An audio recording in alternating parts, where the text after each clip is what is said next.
حضرت بشر آفی رحمت اللہ علیہ سے سارا زمانہ پیار کرتا تھا۔ بغداد کا ایک تاجر کہتا ہے مجھے نہیں بابا اچھا لگتا تھا۔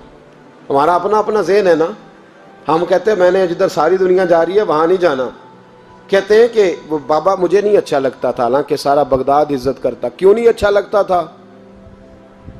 کہتے ہیں اس لیے کہ بابا نہ صرف فرض مسجد میں پڑھتا تھا، باقی نماز گھر جا کے۔ تو میں کہتا تھا اتنا ولی ہے تو باقی بھی مسجد میں پڑھے۔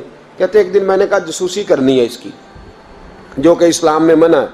کہتے حضرت بشر آفی رحمۃ اللہ علیہ نے جمعے کے فرض پڑھے، فرض پڑھ کے نکل گئے دوڑ کے۔ فرماتے ہیں میں پیچھے ہو گیا، میں نے کہا میں نے سنتیں چھوڑ دی ہیں پر اس کا پتہ کرنا ہے، سنت نفل بعد میں پڑھوں گا۔ کہتے ہیں حضرت بشر آفی جلدی سے نا ایک کباب والی دکان پہ گئے، وہاں سے کباب خریدے، اور میں نے کہا بوڑھے کی عمر دیکھو اور اس کے ذائقے دیکھو، اس عمر میں بھی کباب کھائے گا۔ اوئے ہوئے، مولوی کو روٹی نے ستایا تھا، اس لیے سنت اور نفل چھوڑ آیا ہے۔ کہتے ہیں تھوڑا سا وہ آگے بڑھے تو نان بھائی کی دکان سے نا نان خریدے۔ میں نے کہا دیکھو یار، دیکھو اس کے ذائقے، گرم نان کھائے گا۔ بہت سارے لوگ بغداد میں رات کی روٹی کھاتے پر یہ گرم کھاتا ہے۔ کہتے ہیں حضرت وہ نان اور کباب لے کے نا جنگل کی طرف مڑے تو میرے دل میں خیال آیا یار بڑا ہی اس آدمی کا عجیب ذہن ہے، یہ اب سبزے پہ بیٹھ کے یہاں موج کرے گا، کھائے پیے گا، اور سنت نفل چھوڑ دی، اللہ ہزاروں مرید ہیں۔ کہتے ہیں حضرت جنگل میں داخل ہوئے، تھوڑا سا سفر کیا تو کچی آبادی آ گئی۔ کچی آبادی، ایک کچے مکان کی ٹوٹا ہوا دروازہ، باہر سے کنڈی لگی۔ بغداد کے ننگے پاؤں چلنے والے ہزاروں مریدوں کے اس پیر نے کنڈی کھولی، اندر گئے، ایک فالج زدہ بابا جی بیٹھے۔ کہتے ہیں حضرت بشر آفی نے اپنی پگڑی کھولی اور اس آدمی کے منہ سے پانی نکل رہا تھا، رال ٹپک رہی تھی۔ کہتے ہیں پہلے اپنی پگڑی سے منہ صاف کیا، پھر پیالے سے پانی ڈال کے منہ دھویا، پھر حضرت اس کے ٹانگوں پہ کپڑا ڈال کے روٹی کا لقمہ توڑ کے اس کے منہ میں ڈال کے کہنے لگے بابا ناراض نہ ہونا، جمعے والے دن مجھے دیر ہو جاتی ہے، ابھی تو میں نے سنت اور نفل بھی پڑھنے ہیں، ناراض نہ ہونا، مجھے دیر ہو جاتی ہے۔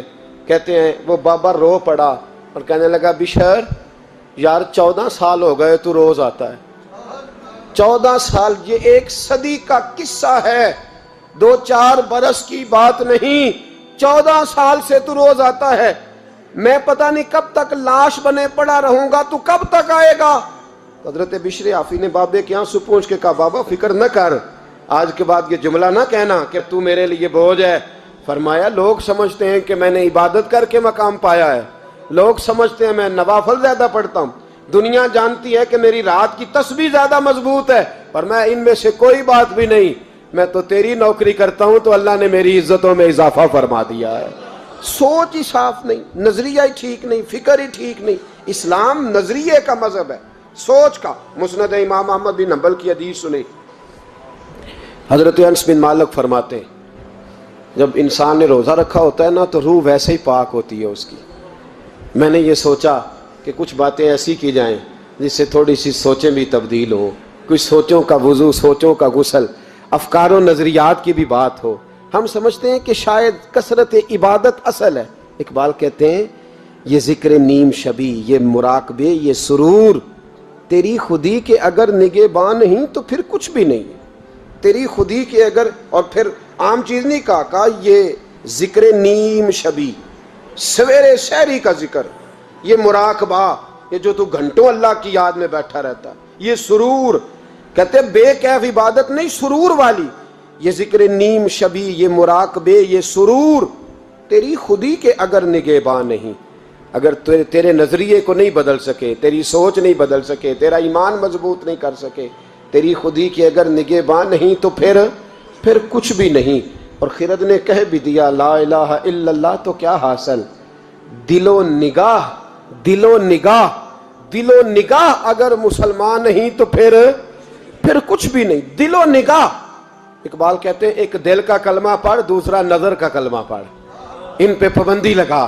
دل و نگاہ اگر مسلمان نہیں تو پھر تو کچھ بھی نہیں، کچھ بھی نہیں۔ حضرت انس بن مالک کہتے ہیں میں حضور کے پاس بیٹھا تھا، حضرت عبداللہ ابن عمر بھی بیٹھے تھے، کوئی بات ہو رہی تھی، ایک حجرے میں بیٹھے تھے، دروازے پہ دستک ہوئی۔ مسند امام احمد میں حدیث ہے نبی پاک علیہ السلام نے فرمایا انس دروازہ کھولو، دروازے پہ وہ بندہ ہے جس کو اللہ بغیر حساب کتاب جنت عطا فرمائے گا، وہ بندہ ہے دروازے پہ۔ حضرت انس بن مالک کہتے ہیں میں نے دروازہ کھولا تو بندہ دیکھا، غریب سا ایک انصاری صحابی، اور بندہ بڑا سادہ، وضو تازہ کر کے آیا ہے تو پانی کے قطرے داڑھی سے بہہ رہے ہیں، اور چمڑے کے جوتے اس نے لپیٹ کے نا تو بغل میں چھپائے ہوئے، آ کے اتحیات کی حالت میں بیٹھا، حضور سے دو چار باتیں کی، چلا گیا۔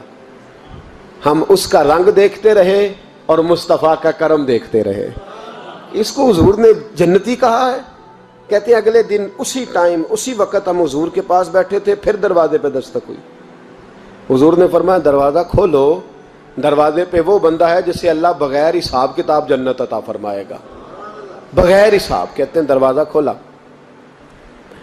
اور جیسے ہی میری نظر پڑی، بندہ بھی وہی ہے جو کل آیا تھا، اور انداز بھی وہی ہے جو کل تھا، اسی طرح پانی کے قطرے، اسی طرح جوتے بغل میں، السلام علیکم، کل حضور فلاں بات کی تفصیل پوچھنی مجھ سے رہ گئی تھی، غلطی ہوگی، دوبارہ آیا ہو۔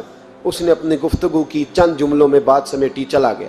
فرماتے ہیں اتفاق کی بات کہ دن تیسرا، بندے بھی ہم دونوں، میں اور عبداللہ ابن عمر۔ حضرت انس بن مالک کہتے ہیں دونوں بیٹھے تھے، سیم ٹائم سیم ڈے۔ پھر دستک ہوئی، حضور نے فرمایا دروازہ کھولو، اور مسکرا کے فرمایا دروازے پہ وہ بندہ ہے جسے اللہ بغیر حساب کتاب جنت عطا فرمائے گا۔ کہتے ہیں کھل اٹھے ہمارے چہرے، باہر گئے، دستک ہوئی تھی، دروازہ کھولا۔ فرماتے ہیں مجھے یقین تھا وہی ہوگا جو 2 دن پہلے آیا تھا، اور میرے یقین کے مطابق ہی کام ہوا، وہی بندہ تھا جو کل بھی تھا، جو پرسوں بھی تھا، حالت اور کیفیت اور انداز بھی وہی تھا۔ پانی کے قطرے بہہ رہے ہیں، اور اس شخص نے جوتے بغل میں دبائے ہوئے خدمت میں حاضر ہوا، بیٹھ گیا، بات چیت کی، چلا گیا۔ حضرت انس بن مالک کہتے ہیں تھوڑی دیر ہوئی تو حضور بھی تشریف لے گئے۔ حضرت عبداللہ ابن عمر مجھے کہنے لگے یار ویسے کتنے اس کے نصیب ہیں، کتنے نصیب ہیں، کوئی آیا لے کے چلا گیا، کوئی آیا لے کے چلا گیا، کوئی عمر بھر بھی نہ پا سکا، میرے مولا تجھ سے گلہ نہیں، یہ تو اپنا اپنا نصیب ہے، یہ تو اپنا اپنا، اور نہ کسی کے حال پہ طنز کر، نہ کسی کے غم کا مذاق اڑا، وہ جسے چاہیں جیسے نواز دے، یہ مزاج لطف رسول ہے صلی اللہ تعالی علیہ وسلم۔ کہتے ہیں ہم لوگ گفتگو کرنے لگے، عبداللہ ابن عمر مجھ سے کہنے لگے یار ویسے پتہ کرنا چاہیے یہ کون سا عمل کرتا ہے، پتہ کرنا، جیسے ہم نہیں پتہ کرتے کہ یہ بندہ بڑا چمک گیا، پتہ کرو کون سا کاروبار کرتا ہے، ذرا اس کی جاسوسی تو کرو۔ اور بندے بھی بڑے سمجھدار ہیں، وہ سائیڈ بزنس نہیں بتاتے، وہ کہتے ہیں وہ جو میرا علیحدہ ہے وہ نہیں بتانا، کہیں یہ نہ شروع کر لے۔ حالانکہ انسان کے پاس جو خوبی، جو اللہ نے اسے دولت دینی ہوتی ہے، وہ اپنا اپنا نصیب ہوتا ہے، وہ گھر میں بیٹھے بھی اللہ عطا کر دیتا۔ وہ کہتے ہیں کہ پتہ کرو کیا عمل کرتا ہے۔ تو حضرت عبداللہ ابن عمر کہتے ہیں میں اس کے پیچھے ہو گیا، اس سے سلام لی، تو میں نے کہا مجھے 2-3 دن کے لیے مہمان بنا لو گے، مان نہ مان میں تیرا مہمان، 2-3 دن کے لیے مہمان بنا لو گے؟ تو کہتے ہیں مجھ سے کہنے لگا کوئی گھر میں جھگڑا ہو گیا، کیونکہ پڑوس میں تو تمہارا، قریب ہی تو تمہارا گھر ہے، میرے مہمان بننے کو جھگڑا ہے؟ تو میں نے کہا چلو ایسے ہی سمجھ لو، پر مجھے مہمان بنا لو۔ کہتے ہیں میں 3 دن اور 3 راتیں اس شخص کے ساتھ رہا، وہ کتنا صدقہ کرتا ہے میں نوٹ کرتا رہا، نماز کتنی پڑھتا ہے، اس کا کیا، میں چاہتا تھا کہ وہ عمل مجھے ملے۔ اس کی برکت سے مصطفیٰ نے اسے 3 مرتبہ جنتی فرمایا ہے تاکہ وہ کیفیات مجھے بھی ملیں۔ حضرت عبداللہ ابن عمر کہتے ہیں کہ میں نے کوئی خاص چیز نہیں دیکھی، وہ عشاء پڑھتا تو فجر تک بستر پہ کروٹیں لیتا، اور میں الحمدللہ اٹھ کے تہجد بھی پڑھتا، نوافل بھی پڑھتا۔ کہتے ہیں وہ 1 سپارہ پڑھتا، میں 3 پڑھتا۔ فرماتے ہیں اس نے 3 دنوں میں کھجور بھی صدقہ نہیں دی، کہ کھجور بھی، اور میں نے بڑے بڑے غریبوں کی مدد کی۔ میں کہنے لگا کہ عمل تو میرا زیادہ ہے اس سے، پھر خوبی کیا ہے؟ خاص توجہ کرنا، اسلام اور دین کا جو فکری اساس، جو فکری اساس ہمیں صحابہ نے دی۔ حضرت عبداللہ ابن عمر کہتے ہیں میں نے تیسرے دن اسے کہا بھائی اللہ تیرا بھلا کرے، تو نے بڑی خدمت کی، میں نے جانا ہے میرا کوئی جھگڑا نہیں ہوا تھا، میں تو بس تیرا عمل دیکھنے آیا تھا کہ تو عمل کیا کرتا ہے۔ تو وہ صحابی کہتے ہیں مجھے کہنے لگے یار تو میرا عمل دیکھنے آیا تھا، مجھے بتا تو صحیح کیا نے، اور کیوں دیکھنے آیا میرا عمل، تجھے کیا ضرورت پڑی میری جاسوسی کی؟ تو کہتے ہیں مجھ سے جب اس نے سوال کیا تو میں نے اس کو کہا بھائی تو 3 دن آیا نا ہم بیٹھے ہوئے تھے؟ کہا ہاں میں آتا رہا ہوں۔ کہا 3 دن نبی پاک نے فرمایا اللہ تجھے بغیر حساب کتاب جنت عطا فرمائے گا۔ تو میں چاہتا تھا کہ میں ذرا جاسوسی کروں، ذرا دیکھوں، کھوج لگاؤں کون سا ایسا عمل ہے، آپ بھی ذرا دھیان دیجئے گا، کون سا ایسا عمل ہے، حالانکہ تو عشاء پڑھتا ہے اور اٹھ کے فجر پڑھتا ہے، میں تہجد بھی پڑھتا ہوں، تیرا سپارہ 1 ہے میرے 3 ہے، کون سا ایسا عمل ہے جس کے سبب تجھے جنت ملے گی؟ کہتے ہیں وہ صحابی کہنے لگے یار کوئی ایسا عمل نہیں، کوئی شے نہیں، میں اس قابل ہی نہیں، من نانم کے من دانم، جو میں ہوں مجھے پتا ہے۔ کہا پھر کوئی بات تو ہوگی، تیری مہربانی بتا دے، میں نے 3 دن 3 راتیں محنت کی ہیں، بتا دے۔ کہتے ہیں وہ کہنے لگے اگر تجھے بتاؤں نا تو پھر سن، میں جب رات کو سوتا ہوں تو اپنے دل پہ نظر ڈالتا ہوں، اور سویرے جب اٹھتا ہوں تو پھر اپنے دل پہ نظر ڈالتا ہوں، موبائل پہ نہیں، کنجی پہ نہیں کہ چابیاں کدھر ہیں، بٹوے پہ نہیں، میں رات کو سوتے ہوئے بھی اپنے دل پہ نظر ڈالتا ہوں، سویرے اٹھتے ہوئے بھی میں سب سے پہلے اپنے دل پہ نظر ڈالتا ہوں۔ فرماتے ہیں الحمدللہ میرے دل میں کسی کا حسد نہیں ہے، کسی کے بارے میں کوئی کینہ نہیں ہے، کوئی کسی کے بارے میں میل نہیں، میں اللہ کے ہر بندے کے بارے میں سوچ، نظریہ، فکر اچھی رکھتا ہوں۔